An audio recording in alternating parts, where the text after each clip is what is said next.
What's up, everybody? Interviews TV is here at Ursuline High School. We're on the north side for our previews of our Buena Vista Cafe game of the week. And of course, week one means Thursday night football, and Steubenville and Ursuline has been chosen as our game. And we're here with one of the great coaches in Northeast Ohio, Ursuline head coach Dan Reardon. Coach, thank you so much for taking the time to talk to us once again. Absolutely, absolutely. And it's game week here on the north side. You got the band practicing in the background, all the pageantry of high school football. You're entering another season here on the north side. Just talk about your mindset.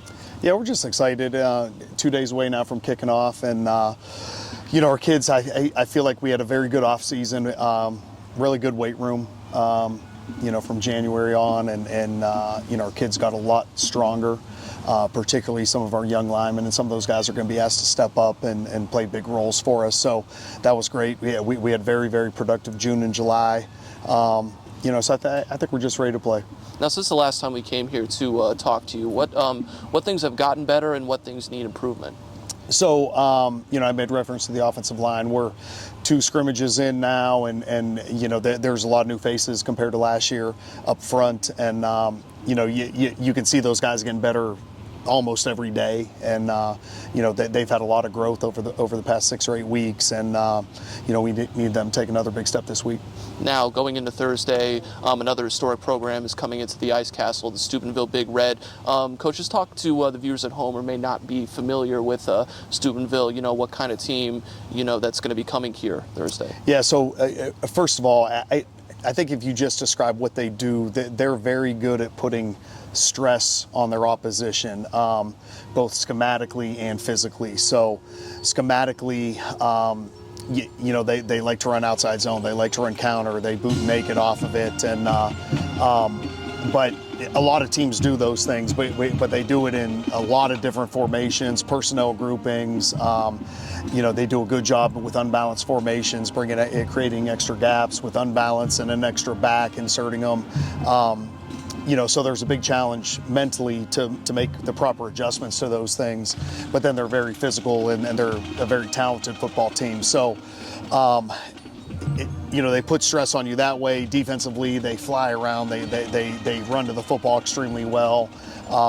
Play very, very hard. Schematically, again, they'll run a number of blitzes and so forth. So, it's mental and physical. I mean, when you look at the Steubenville team, who are going to be the key players on offense and defense that y'all got to contain?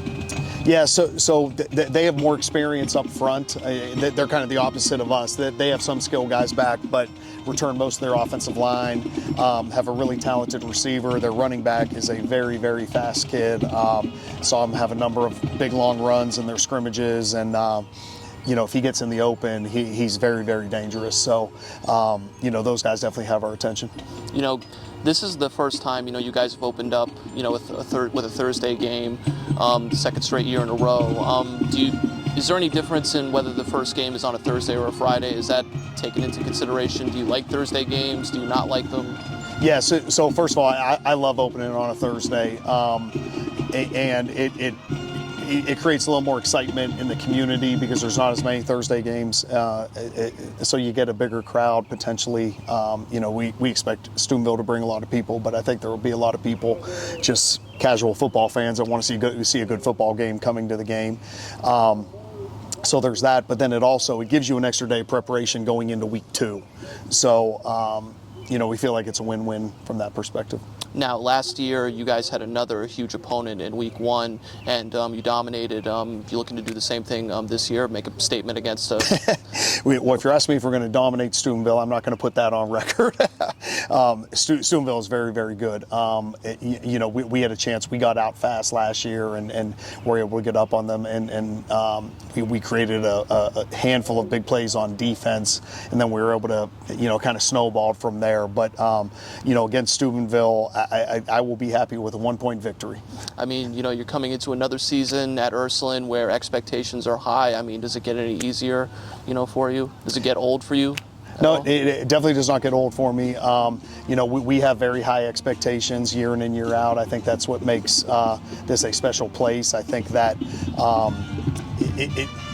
I like coaching at somewhere that they have high expectations. I would not be a good fit at somewhere where they're content with us going 2-8 and it's okay. So I would rather be somewhere where they have high expectations, and if we underperform, I'm held accountable for it.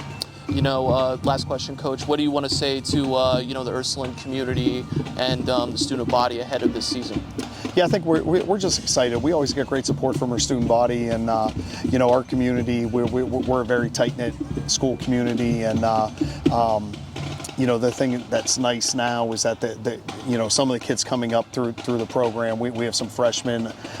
One is the son of someone I coached my first time around. Another one, his dad played a year or two before I became the head coach at Ursuline. I know his dad, and so it's nice because there's a lot of carryover that way. There's a lot of multi-generation families in the building, and for a private school that doesn't always happen. So that's a nice thing. We have a very tight-knit community, and I know the fans are excited, our students are excited, and we're going to put a good product on the field for them. All right, Coach Reardon, thank you so much for taking the time Appreciate to talk to interviews. Good luck to you Thursday. Again, we're here with Coach Reardon before our Buena Vista Cafe Thursday edition of our Game of the Week.